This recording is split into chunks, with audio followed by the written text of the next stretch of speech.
Ladies and gentlemen, members of the class of 1997, we welcome you to these commencement exercises which take place in the 113th year of the Haverford School.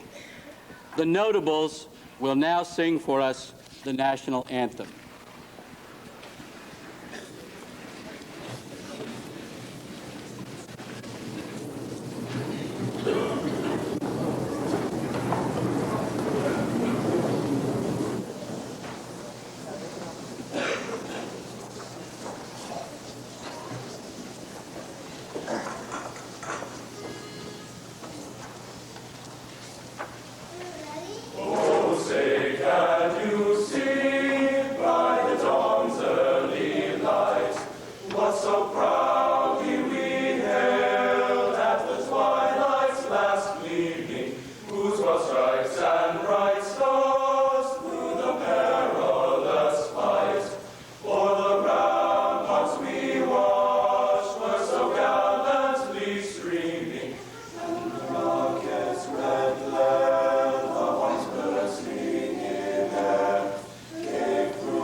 Would you please remain standing for the invocation to be given by the Reverend James E. Morris, class of 1952.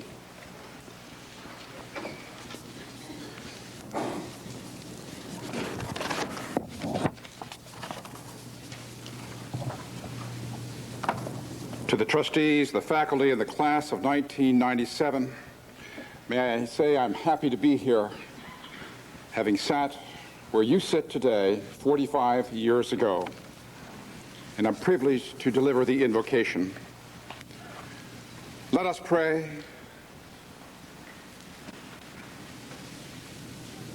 O eternal God, we call upon you to bless this 113th commencement of the Haverford School.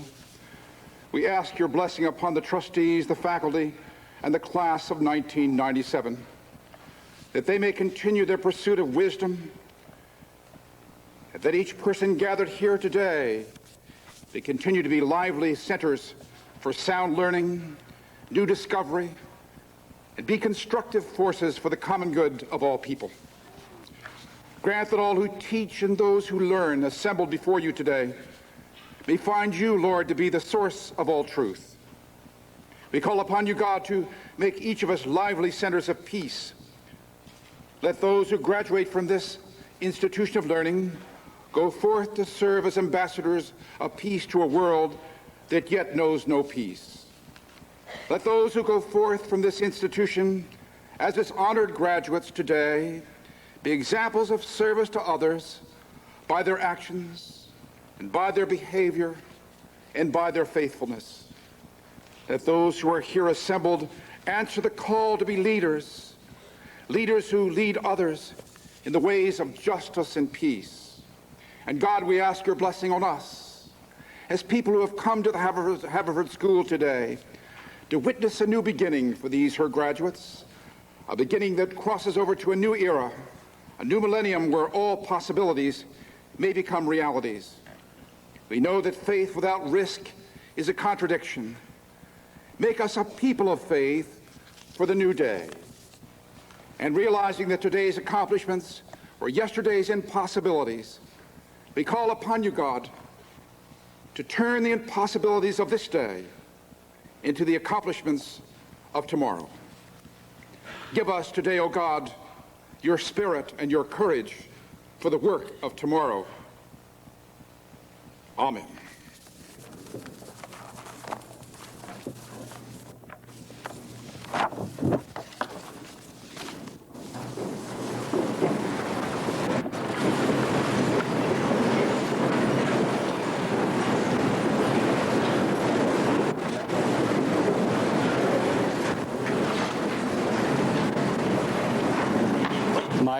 said to say, please be seated, but the class of 1997 got ahead of me, as usual. At this time, we want to present 3 awards to members of the class of 1997. These 3 awards are the most prestigious awards that the Haverford School gives to its students each year. The first of the awards is the Phi Beta Kappa Association of Philadelphia Award, which is given to that member of the graduating class who excels in his scholastic record and who possesses inherent character and integrity.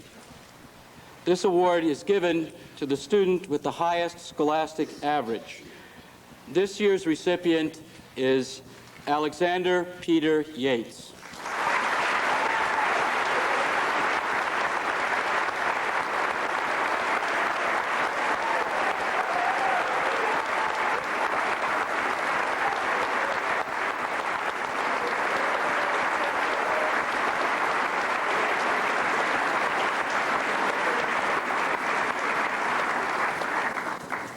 The Frank C. Roberts III Cup is presented to that member of the graduating class who has shown true sportsmanship in working and playing squarely, in being a good loser and a graceful winner, and in making and keeping friends. This award is voted on by the members of the 6th form class for one of their classmates who meets these demanding criteria. This year's recipient is Michael Francis Tiedemann.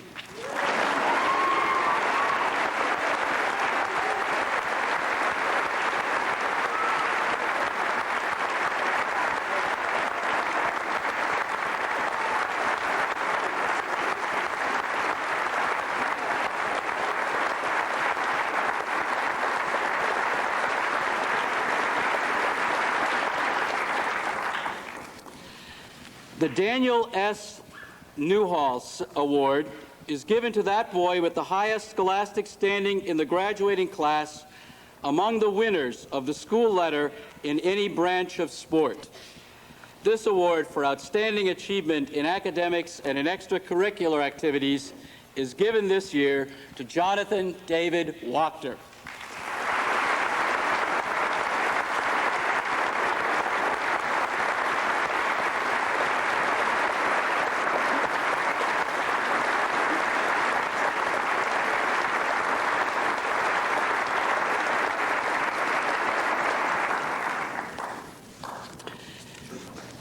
The Alumni Association Keyman Award will be presented by Jeffrey Watson, class of 1996, and recipient of last year's award.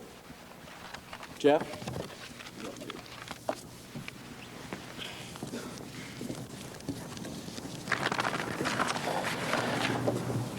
I want to begin by telling you all a story about a guy I met this past year named Ilmo. Ilmo used to work for the Colombian government until a problem with his nervous system forced his family and him to move to Boston in search of better medical care. I was fortunate enough to get to know Ilmo and his family this fall when I taught them in a free English class offered by a community service program within my school. Ilmo, like others in his class, desperately needed to learn English in order to get a job and communicate with others in his daily life. I could sense this urgency when I would watch the class furiously trying to wrestle with the irregular verbs and vocabulary they had to learn in order to survive. It would have been very easy to conduct this class in Spanish, which is their native language. However, Mr. and Mrs. Lacerna taught me that a class needs to hear a language being spoken over and over again to be able to learn it completely. Needless to say, I was at first not a very good teacher. I had a difficult time explaining strange grammatical concepts in a language that these people barely understood, and I felt that because of my incompetence, I was cheating my class of an opportunity to get good jobs and become integrated members of society. I would forget all of my doubts, though, when I would watch the satisfaction in Ilmo's face when he would finally understand some tricky concept. I knew that I was having a positive effect on him, and for the first time in my life, I had reached outside of myself to help someone else who desperately needed me. Last year, when I was sitting up on this stage, I was thinking about great college classes, college lacrosse, and huge parties unlike I had ever seen before. Now, however, with 1 year under my belt, I'm back on the stage, and I'm again looking forward to next year very much. But this time, what I'm most excited about is trying to become a better teacher when I go back to school in the fall. I feel that we as citizens have a certain obligation to use our skills to better the extended community in which we live. Whenever I'm trying to teach something to someone in my class, I'm constantly thinking about these men and women seated behind us today who have given so much of themselves so that my classmates and I would be ready for not only college, but also the world. This graduation is, in a sense, a passing of the torch, as you all now have the tools to extend your influence as far as you want. It can reach as far as the ivy-covered walls which surround your campus, or to the hearts and minds of those around you who need your leadership. I urge you all in the future to give back to the community which has given so much to you, and remember those who made huge sacrifices to ensure your success. Now, when I was thinking about what to say today, I couldn't help but keep this year's key man in the back of my mind. Whether in sports, academics, or community service, this key man has never balked at the trust and responsibility placed on him. On the contrary, he has risen to every occasion, confronted and met each challenge while giving those around him the credit. Confidence with humility is the personal characteristic which is attributed most often to him by teachers and coaches. A merit semifinalist, he has consistently been on the honor and high honor roll at Haverford. Learning has always been top priority with him, not only in the classroom but on the sports field. As co-captain of the varsity football team and co-captain of the lacrosse team, he has won many awards in the high esteem of his teammates. He served Haverford as a member of the student government and the Signet Society, acting as a big brother to freshmen. With his many involvements, he has still time for community service projects, such as tutoring inner-city children and fundraising for Operation Smile, which donates surgical help to disfigured citizens of the third world countries. As you can see, this year's key man is a credit to his family and to his school. I'm pleased to present the Alumni Association's Award to my friend, Matthew Whitwer Shue.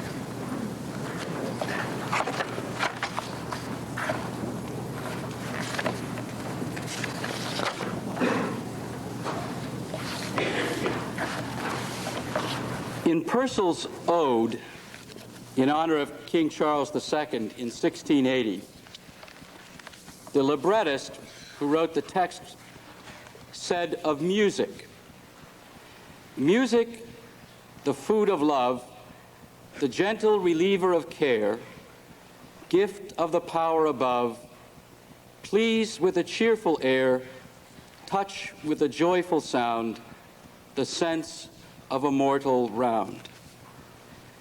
Music and the arts are a marvelous mode of understanding and expression. In harmony, color, and the craft of composition, imagination, memory, creativity, and the serendipity combine in a unique way to express our deepest sentiments of love, sorrow, joy, and compassion.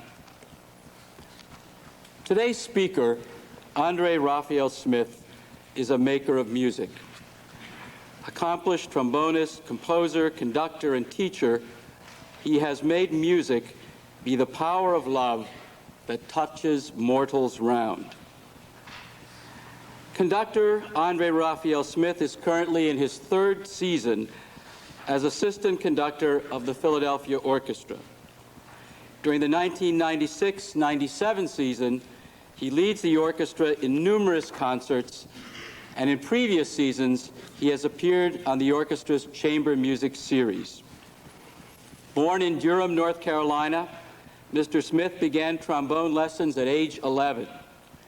He received a Bachelor of Music degree in trombone from the University of Miami and continued his studies at Yale University, where he earned his master's degree.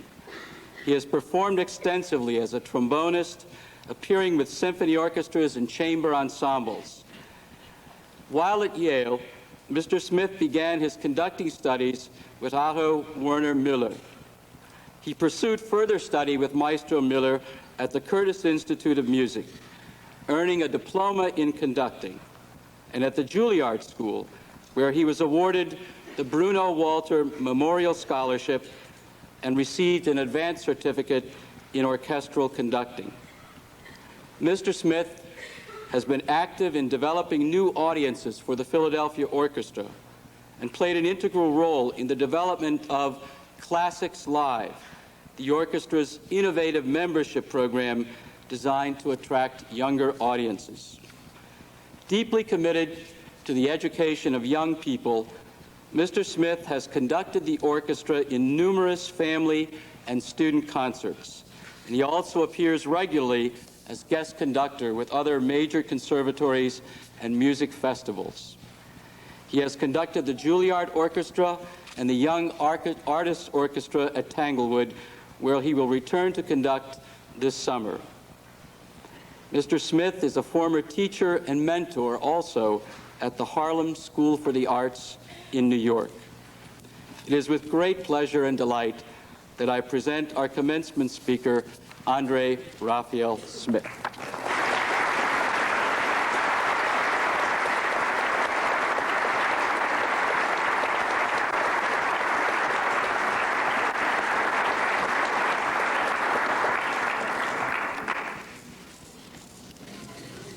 Headmaster Healy, trustees, members of the faculty, parents, students, and graduates of the class of 1997. It is a great honor for me to speak to you on this special occasion. Today, we celebrate the achievements of the graduating class of the Haverford School. 60 young men who have distinguished themselves for their academic and social contributions. Through this work, they have upheld the standards which made this school great. There is something unique about this school. You feel it from the moment you walk in the door. It is an environment where learning is enhanced by the personality of each student. Perhaps even more important is the camaraderie. The camaraderie these boys share has not only created lifelong friendships, it has also helped them to grow as people. As I stood here listening to the notables sing the Star-Spangled Banner, I thought about my own high school graduation. I won't tell you how many years ago that was, but I can tell you how I felt. I remember the wonderful sense of accomplishment I felt after completing 12 years of study. High school was very important for me because it was then that I decided to become a musician. I want to share with you this afternoon some thoughts on being a musician and some thoughts on the arts and their importance in our society. During your time here at the Haverford School, the arts have been an integral part of your training. Most of you have participated in arts organizations. You may have sung in the choir, played in the orchestra, or even appeared in a play. As a result, you have experienced the incredible high that a performance can bring. You know what it feels like to work with a group of people as a team. There is a personal and collective sense of accomplishment that you experience from having worked toward that common goal, a great performance. Through art, there is so much that we learn about ourselves and the world we live in. Art teaches us the importance of discipline and hard work. The honing of these attributes will be useful no matter what field you pursue. Art also gives us a historical connection with the past. Through it, we experience the thoughts and emotions of eras gone by. Music is particularly important because it takes us places that only exist in the imagination. It heightens our awareness and helps focus the senses. And most importantly, it provides us with a meaningful form of communication. It allows us to express to one another that which we cannot in everyday life. Why do I speak about the arts? Because art provides the window through which you can view your personality. You may have discovered things about yourself that you never knew existed: a talent for painting, a great voice, or an inspired actor. The creative gifts that you display reveal the core of your personality. Whether or not you choose to develop the talent professionally, preserve the attributes which fuel the talent, and apply them to other tasks that you pursue. You are about to enter a very exciting period in your life. In the fall, many of you will leave home for colleges and universities around the country.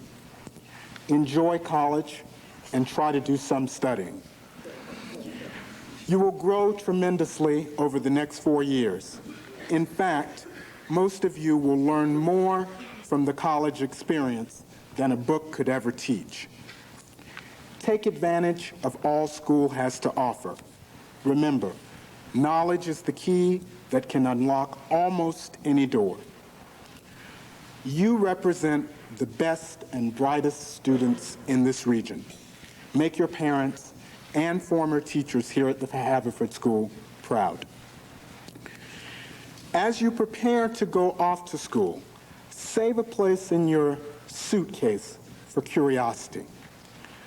Curiosity has helped you discover much during your early training, and so it did with me also. Let me explain. When I was 5 years old, I would always put my hand on the burner on top of my mother's stove. She would always tell me, "Don't do that. One day you're going to get burned." But I persisted because the stove was always off. One day, while my mother was cooking, I put my hand on top of the stove and burned it terribly. I then ran through the house screaming, "I knew it was going to happen. I knew it was going to happen." To which my mother replied, "If you knew it was going to happen, then why did you do it?" Because I was curious. Curiosity motivates us to pursue things that we might otherwise be fearful of. Don't lose that childlike curiosity. Allow it to lead you, and you will discover a whole new world. Take my advice, though. Stay away from the stoves. As you graduate from this institution, you begin one of the most important transitions in life. You grow from young boys to young men. Strive to perfect two personal qualities as you begin this transition: respect and character. Respect always yourself and your fellow man. And in your dealings with others, be of noble character. The great poet Ralph Waldo Emerson put it best: character is higher than intellect. Thinking is the function. Living is the functionary. The stream retreats to its source. A great soul will be strong to live as well as strong to think. High self-esteem will be critical to your success in life. Be proud of who you are and of the innate differences that make you stand out as a person. During your senior year, you have had a number of issues to deal with. Questions that, if taken out of context, could potentially damage your self-worth. Will I get into the same school as my friends? Will I do well on exams? Will I make the football team? Do not measure success by the accomplishments of others. Adhere to your own personal standards. Set realistic goals for yourself and take pride in accomplishments, both small and large. During the summer, chill out a little, relax, and get to know yourself. Spend some time alone and determine what's important for you. While you're in college, there will be people who question your desire to succeed. It is then that you must look inward. A winner never quits. Listen intently to the suggestions of others and make your own decisions. Dare to be an individual and not a follower of the group. And lastly, lead by example, and dignity will follow. Once your self-esteem is high and respect and exemplary character are a part of your very being, seek love. It is an emotion that we as men rarely speak about, but one that is necessary to make our lives complete as human beings. The dictionary describes love as being passionate about someone or something. Be passionate about life. Love requires us to give of ourselves and teaches us a great lesson. The love that we give to others, we get back twofold. Love thy neighbor.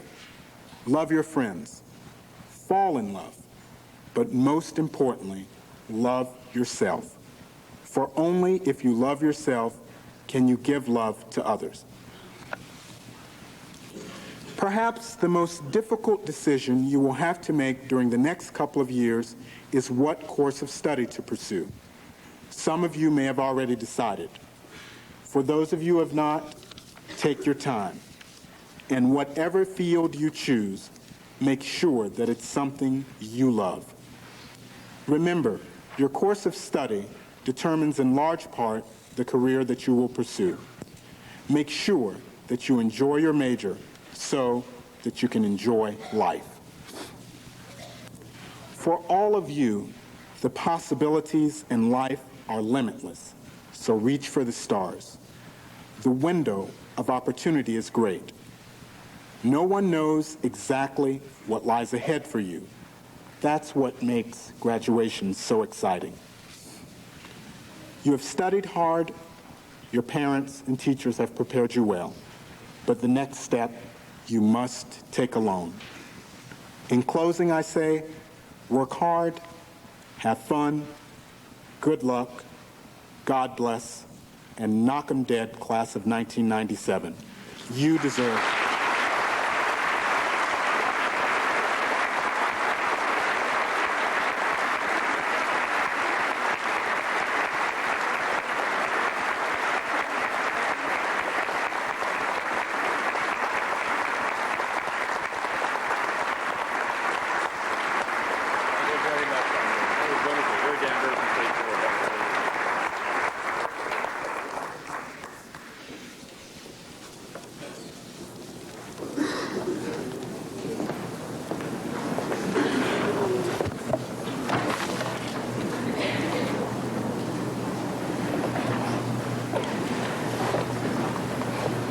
Dr. Healy, I have the honor of presenting the students of the class of 1997 who have completed the requirements for graduation and who have been recommended to you by the faculty of the Haverford School.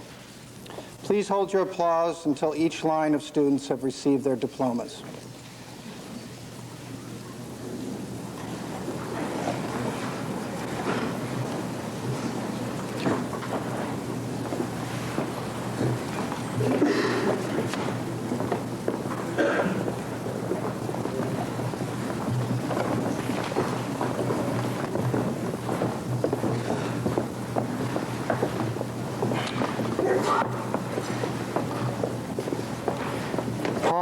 Jae-sung Yu.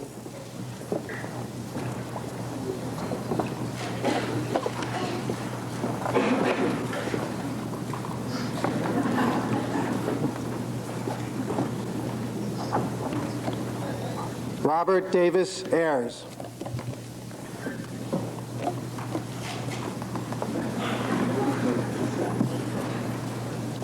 John Michael Bollinger.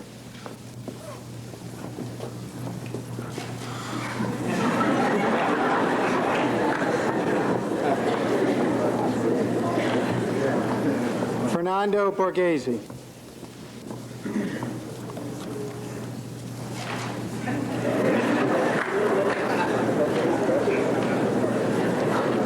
Bernard Francis Bygott III.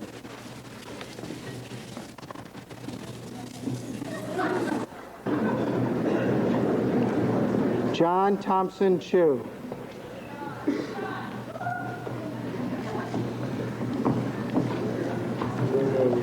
Craig William Cowperthwaite.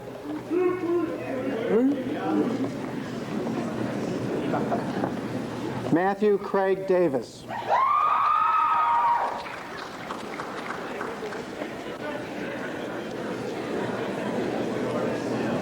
James Harrison Decker III.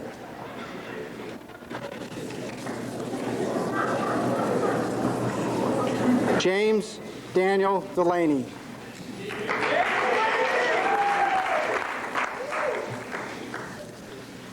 Ian Anthony Doherty.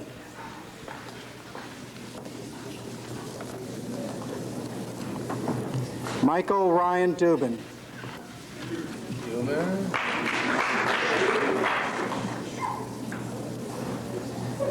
Philippe Zimbowski.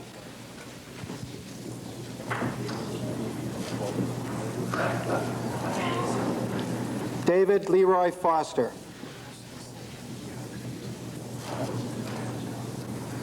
Trevor H. Gallagher.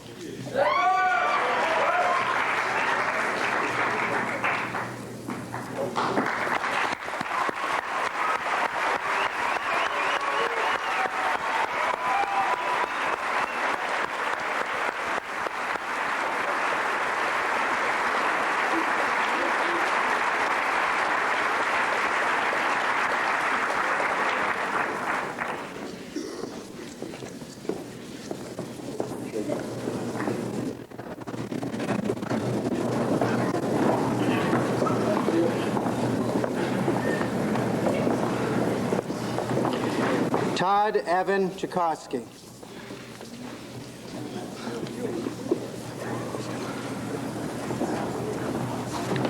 Faraj Abdul Rahim Gibbs.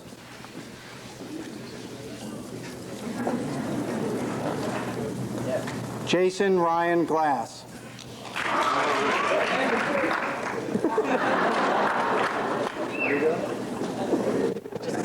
Reed Emerson Goodchild.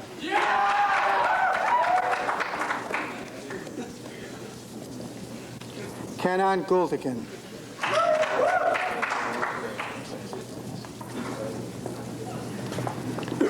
George Edison Haynes III.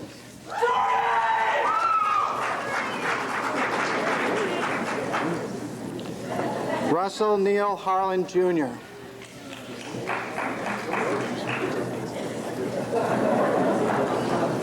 Stephen Michael Hart.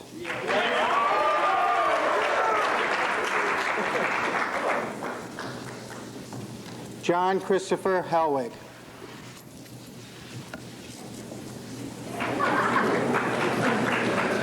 Peter Allen Hoffman.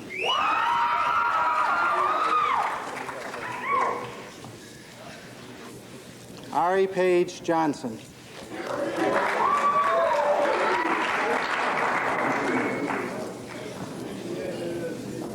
James Lewis Jordan.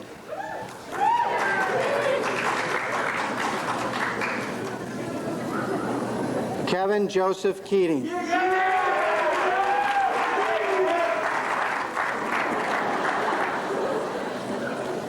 Chuan Kim.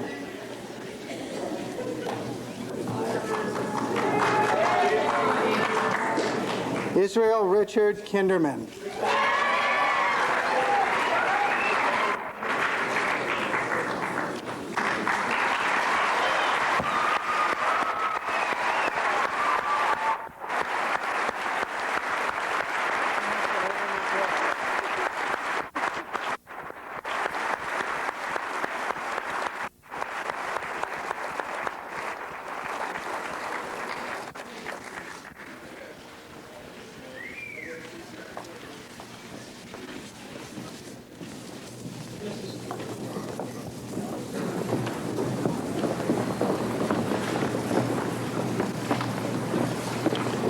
Christopher Brandon Knapp.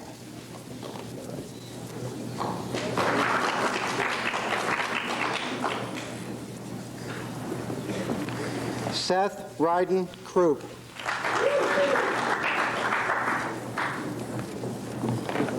John Reed Lauber.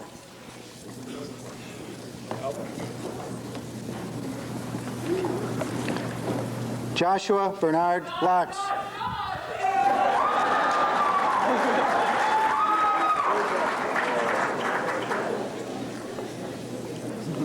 Charles Lee.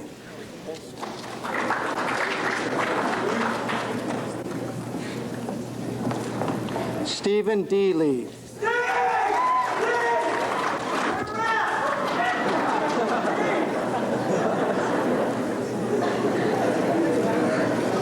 Raymond Paul Marshak, Jr.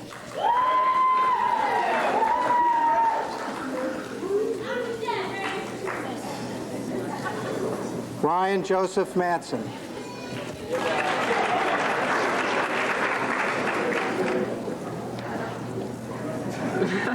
Michael Ross McCarran.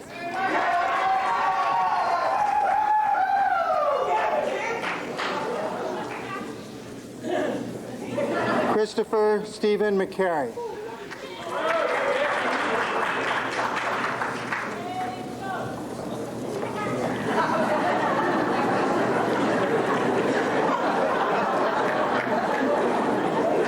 Connor Matthew Miller.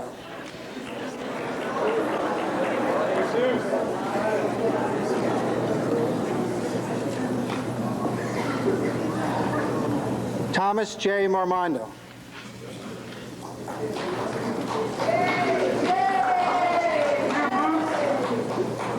Seamus Michael Malarkey.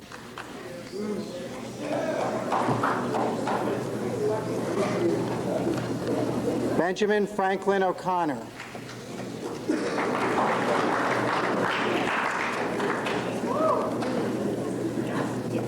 Neil Herman Paris.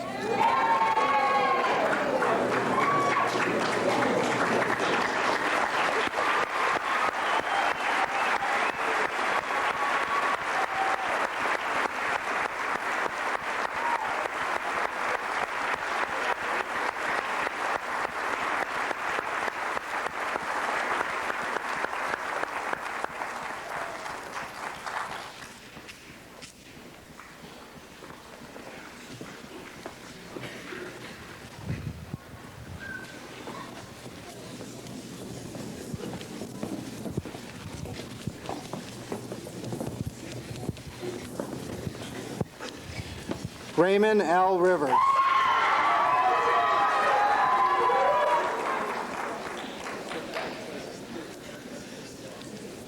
Gregory J. Romer.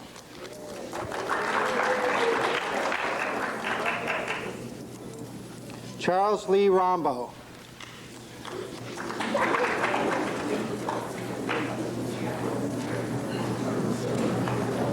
Daniel Thomas Russo.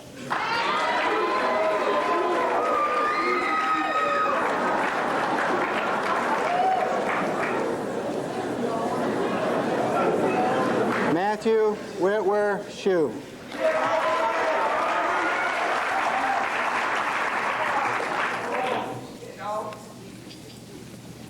Karsten Schwarting.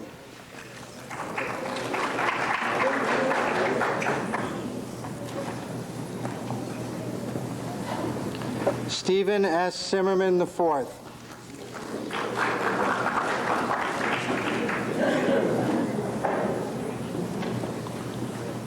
George Frederick Stallings.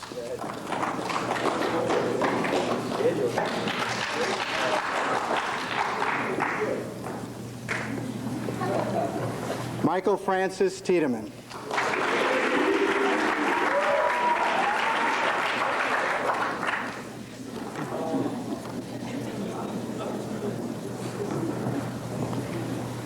Carl Joshua Tabarowski.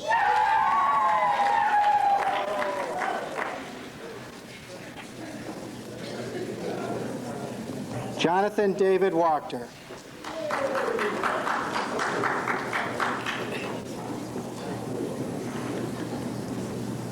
James Anderson Wick.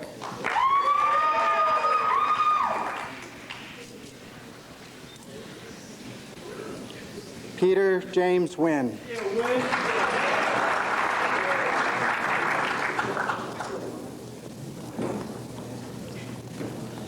Alexander Peter Yates.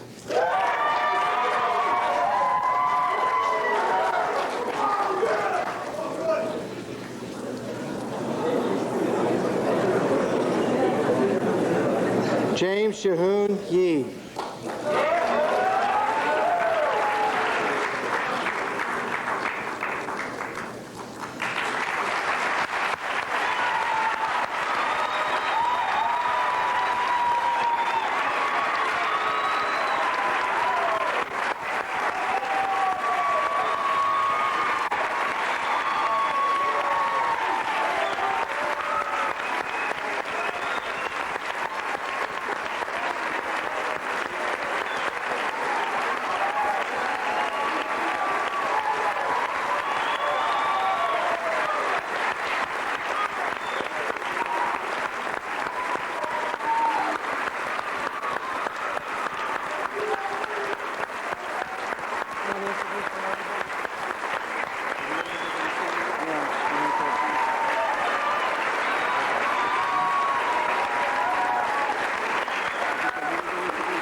The class of 1997.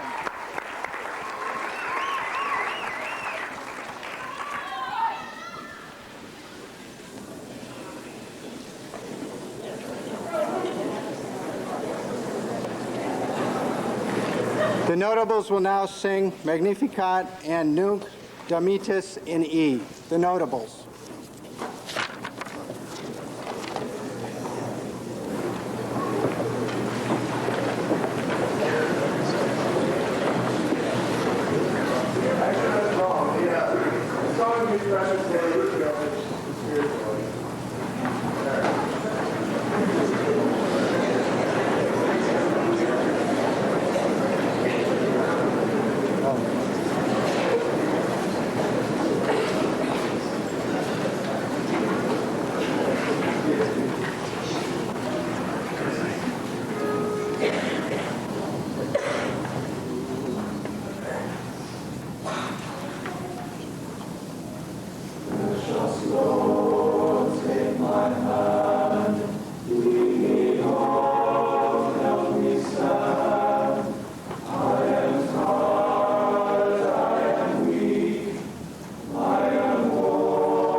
I'd like to now introduce the President of the Student Council, Paul Yu.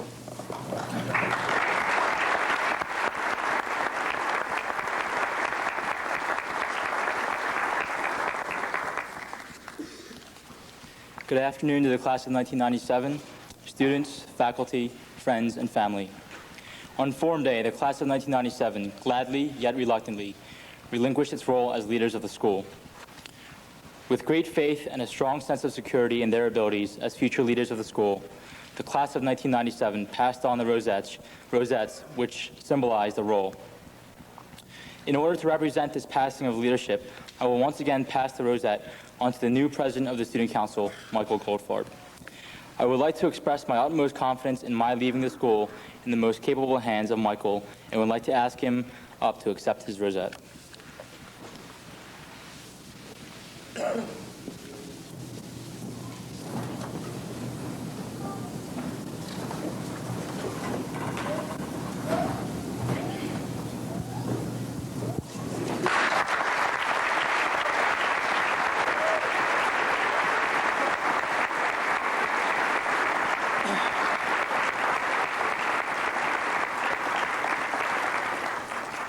Thank you, Mike, and the class of 1998. Good luck. Last year, I was graced with the honor of being able to represent this remarkable class, and I do not regret any aspect of this privilege. It is now my pleasure to verbalize the inexplicable, heartfelt respect I have for these gentlemen and what they have accomplished. What I thought would be a daunting and frustrating task actually came quite easily. My first objective in writing this speech would be to keep the graduates awake and avoid a soporific speech. Secondly, knowing the transcendent attributes which define each person on stage, I would be doing a disservice to you by allowing you to leave without so much as a glimpse into each distinguished graduate. My primary resolve, however, is to thank my peers. Throughout my years at Haverford, you have given me a gift far greater than I could have returned in any position. Each of your unique traits has molded me into who I am today. I would now like to take this opportunity to thank each individual. If you would please stand when you hear your name, I'd appreciate it. I apologize if this is a little long-winded, but I promised myself that I would thank my peers, so please bear with me. Rob Ayers, a devoted leader, fierce competitor, and one who has more substance than anyone I have encountered. Thanks.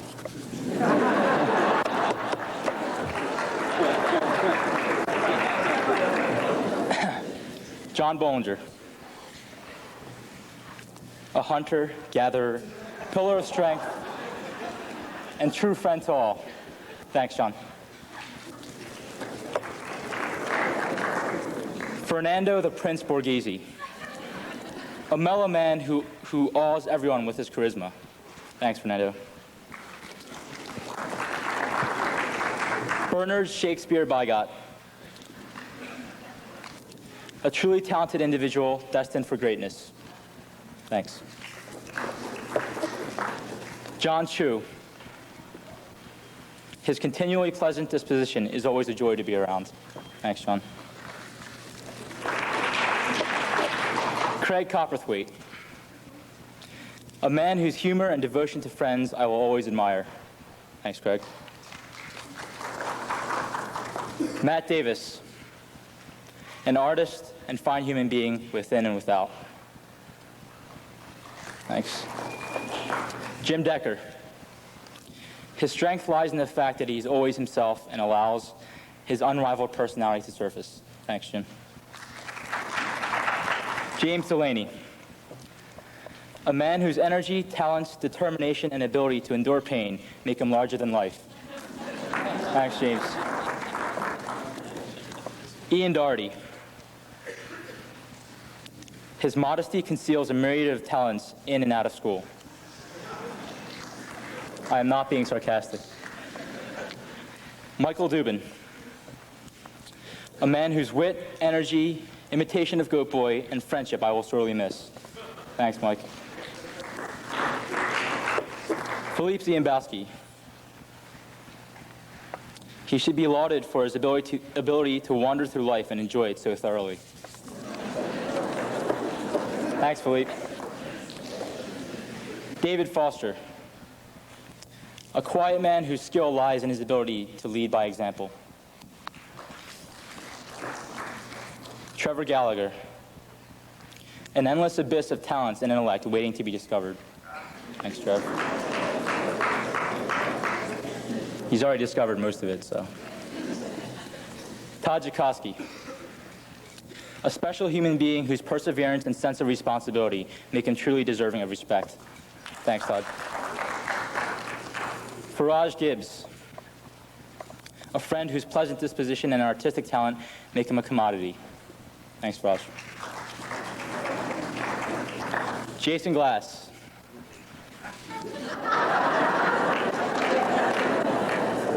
always willing to challenge himself despite the obstacles. Reed Goodchild, a man for whom laughing is never an impossibility. Kenan Gultekin. Kenan's athletic ability, coupled with the degree to which I regard his friendship, are higher than even his IQ. Jordy Haynes, a truly unique individual whose quiet demeanor does not overshadow his significance as a friend. Tug Harlan. His skills on the wrestling mat are vast, but his competence as an entertainer through his actions is greater. Steve Hart. Everyone wants to be like Steve. Not only is he a stud in the eyes of everyone, but he also possesses an incomparable spirit. John Helwig. His intensity and seriousness are mere fractions of the merriment which is John. Peter Hoffman. His talents in art are just as renowned as Pete's merit as a person. Jim Jordan. The next Mozart, Bach, and Beethoven wrapped into one. Ari Johnson. His work ethic and amiability will help find success and friends wherever he goes. Kevin Keating. His laid-back demeanor serves only to disguise his secret weapon, his determination. Chulwon Kim. His abilities to adjust to and paint his surroundings is unprecedented. I, Richard Kinderman. Organization and prioritizing are a specialty, but friendship is where he derives his eminence. Christopher Knapp. Quiet never meant so much. He's a man of few words, but many talents. Seth Ryden Krupp. A person whose independence and devotion to friends we should all try to mimic. Reed Lauber. When he's not hanging from these walls, he's hanging on his many companions. Josh Lux. I will always revere Josh's strength and will, on and especially off the athletic field. Chuck Lee. Chuck's eccentricity and tenacity are what make him so noble. Stephen Lee. Steve's prowess on the computer and with numbers is a mere indication of his inherent ability.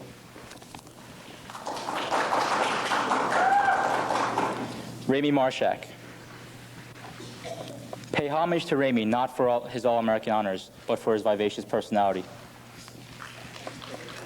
No problem. Brian Mattson. Brian's presence anywhere he goes is a welcome one. Thanks, Brian.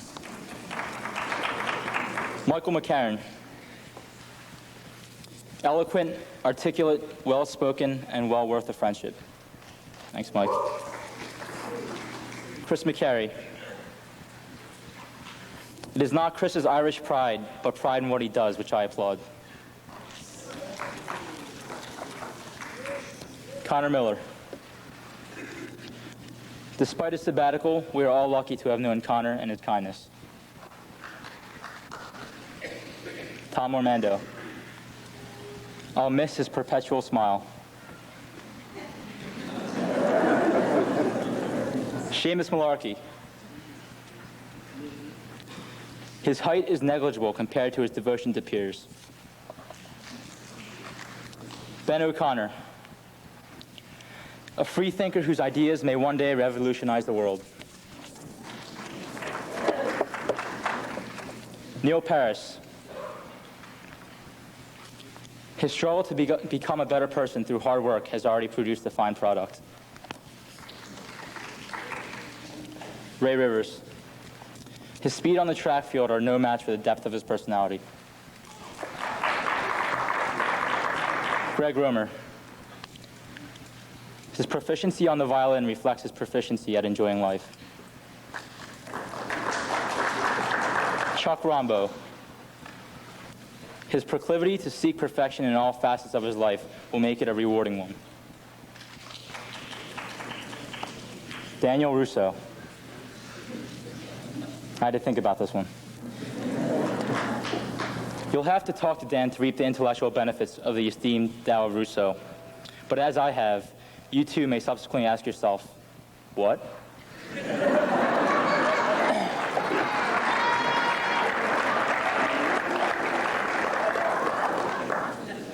Matthew Whitworth Shue. I respect Matt more than he will ever realize. Why? The reasons are too numerous to mention. Thanks, Matt. Karsten the Big German Schwarting. Very rarely do we encounter a person with as much courage and strength as Karsten. It's been a pleasure, Karsten. Thanks. Steven Zimmerman. His aptitude on the river and in the yearbook room parallel his distinction as an exceptional human being.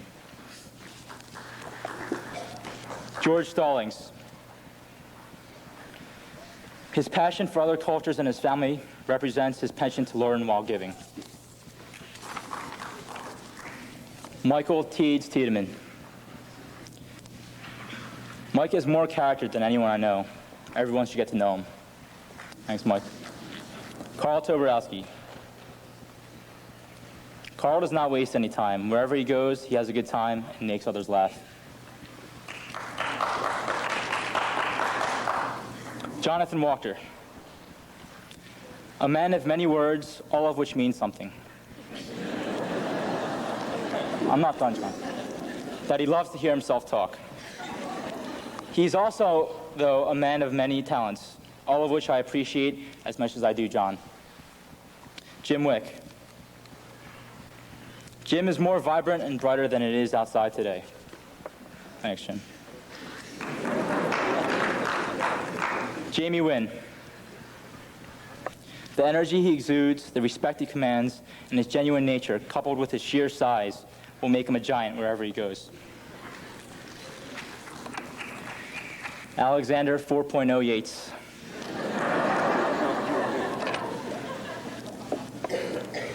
Alex's genius lies not in his GPA, but in his genius as the consummate friend. Thanks, Alex. James Yee. James's vibrance, initiative, and accent are unmistakable. Thanks, James.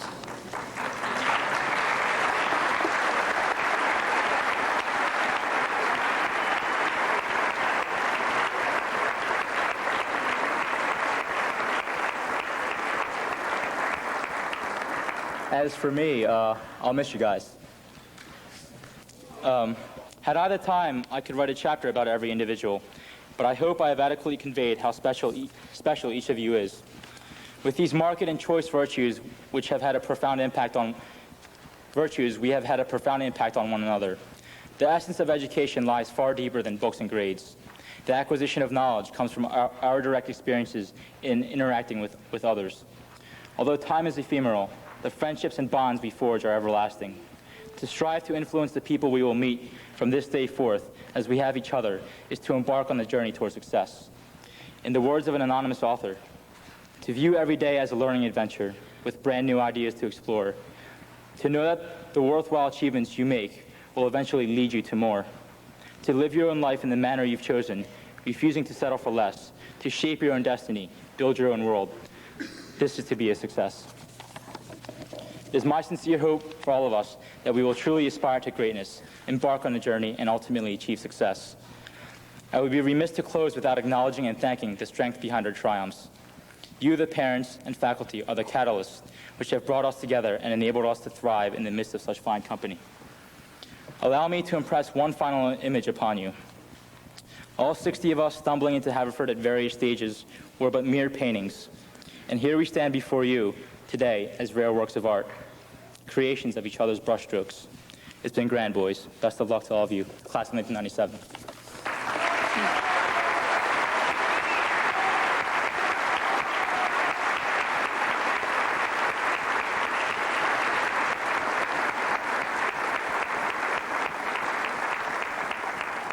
I would now like to call Matt Shue up to help me present the class gifts.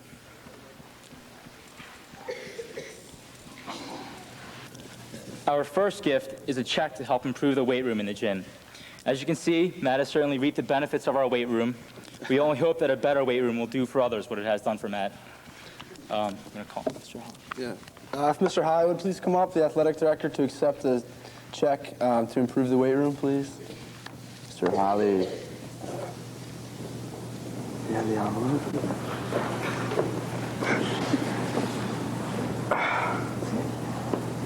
Kidding.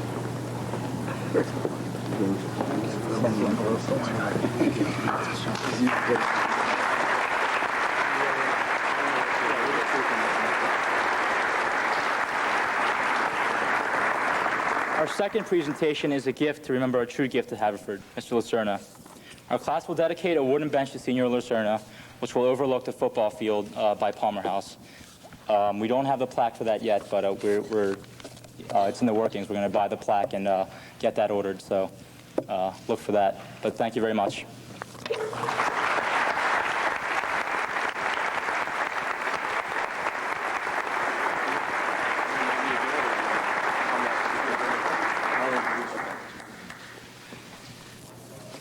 It's my pleasure to introduce Ted Peters, the chairman of the Board of Trustees, who will say a few words to the graduates. First of all, on behalf of the Board of Trustees, congratulations to everybody on my right over here. This is a fairly rigorous place, and to earn a degree at Haverford is quite an accomplishment. I'd also like to thank all the parents out there. You've obviously spent countless hours dropping your sons off and going to sporting events and arts events and so forth. We also realize it is a sacrifice financially for a lot of people to send their young men to Haverford. And I can assure you as a board, we are watching the dollars and cents here very closely. Joe, if you come up here for a second. We've had a very good year here at Haverford, if we could be a little self-congratulatory here. And it doesn't matter how you really measure it, whether it's where these young men are going to college, our board scores, or the successes on the athletic field, or the plays we put on. It's really been a terrific year. And obviously, I think we have the best educational product of any school in the Philadelphia area. So, Joe, on behalf of the board, I'd like to thank you very much for your leadership and your wisdom and your vision. Thank you very much.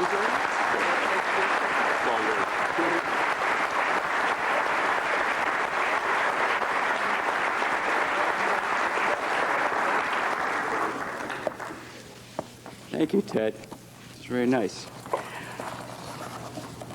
As we come to the conclusion of this afternoon's exercises, there are a few things that I think we need to do and a few things that we need to say before we leave. The first is that this is a day of celebration, and we're celebrating the class of 1997, a remarkable and unique and very unusual group of boys.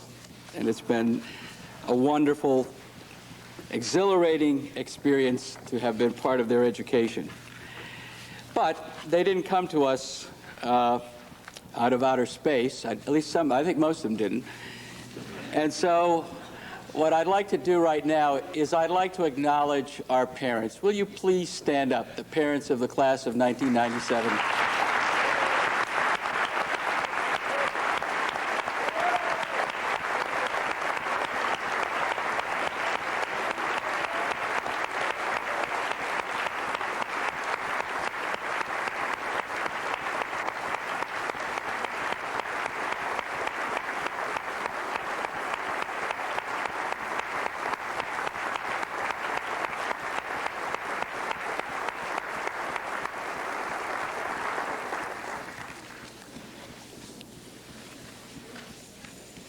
I thank you, all of you, for the gift that you gave us in your children. A school, of course, lives its life around the intellectual life, around the classroom. And the experience that each of these boys has had has been shaped by a wonderful and talented and dedicated group of men and women who are the faculty of this school. Each year, as time passes, members of our faculty leave us for other destinations, other places, make decisions about their own lives.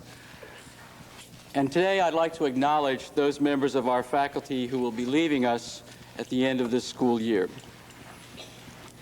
The first person that I'd like to mention is Susan Denius. Susan, will you stand up, please? Where are you? There she is. Sue Denius has been a member of our faculty for almost 2 decades, teaching with enormous and wonderful energy. She has been a lion in the defense of the Haverford School. She has been a wonderful colleague, a great teacher, and a warm and loving member of our community. Sue, we thank you for your service.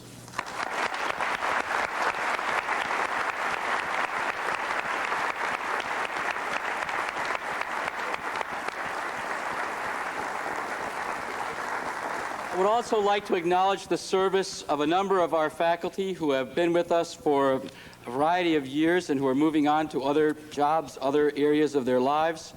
Gus Franco, Linda Bruce, Amanda Kahn, Mark Cortese, Linnell Jenkins, Robin Kaufman, Katie Fahey, Brian McBride, and Sandra Dickinson. Will you all please stand up and receive our applause?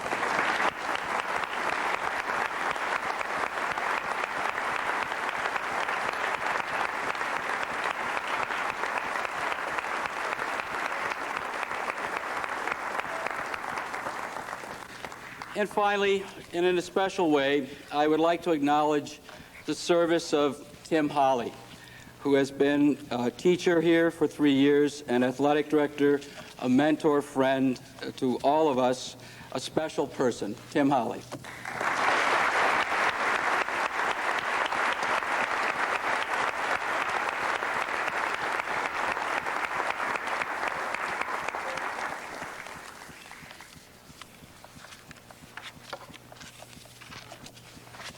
One of the things that happens during this ceremony is all these pages that started off in the right place wind up in very strange places in here. This must be something that Russo does from the back of the room.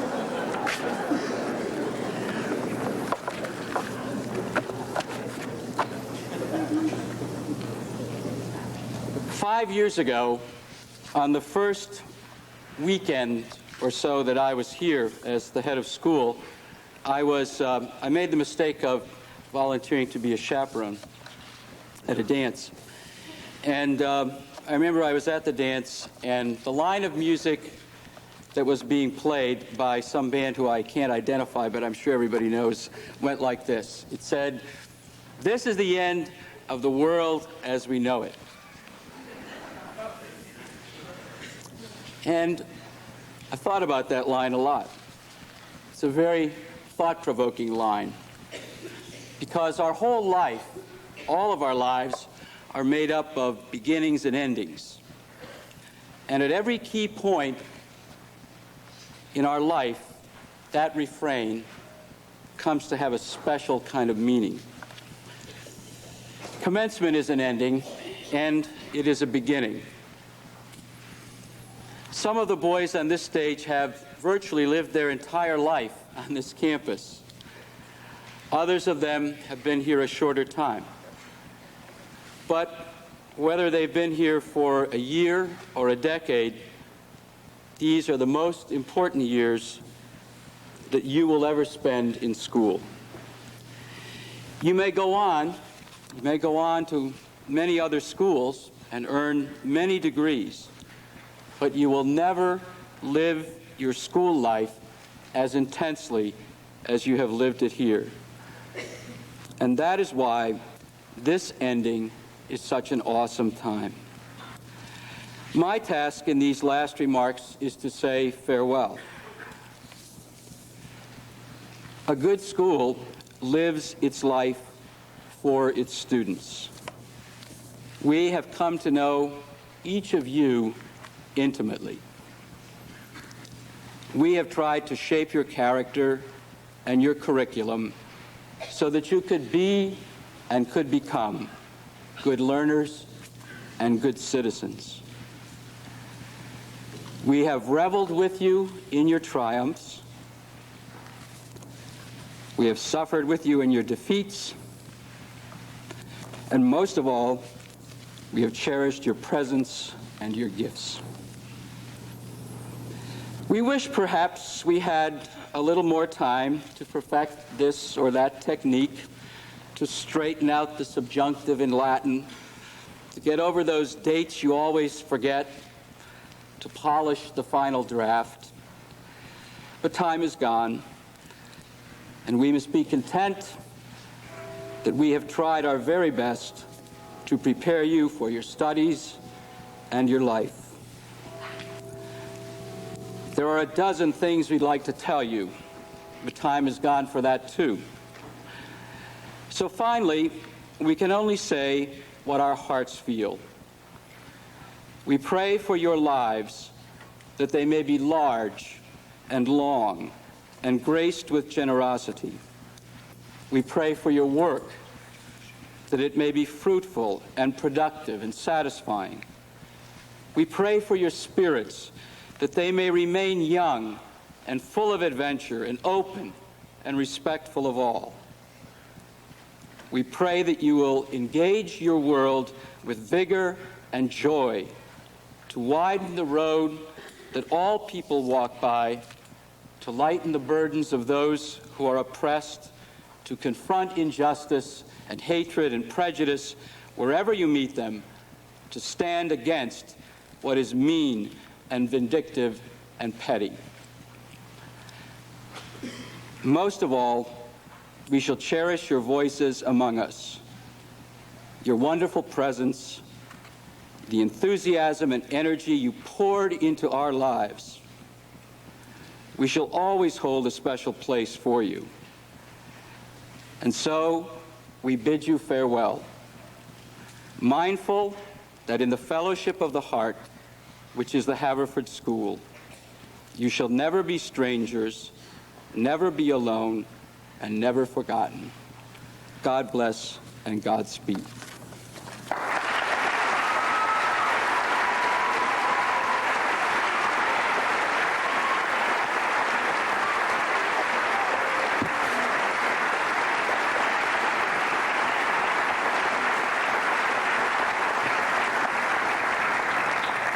And now will you all stand, please, and join in the singing of the Alma Mater.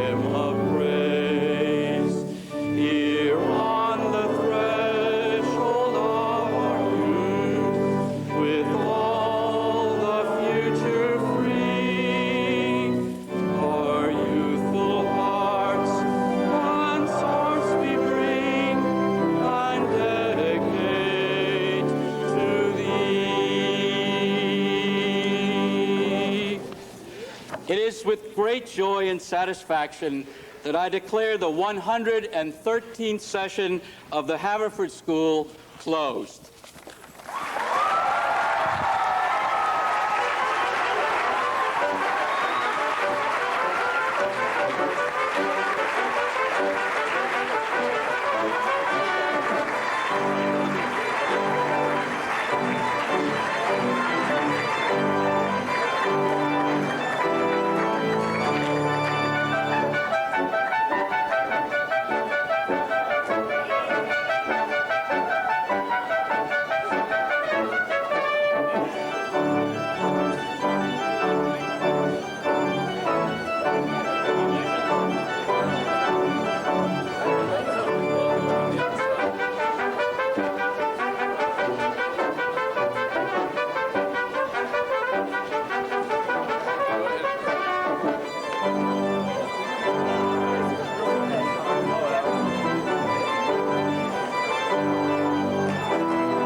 Rhonda.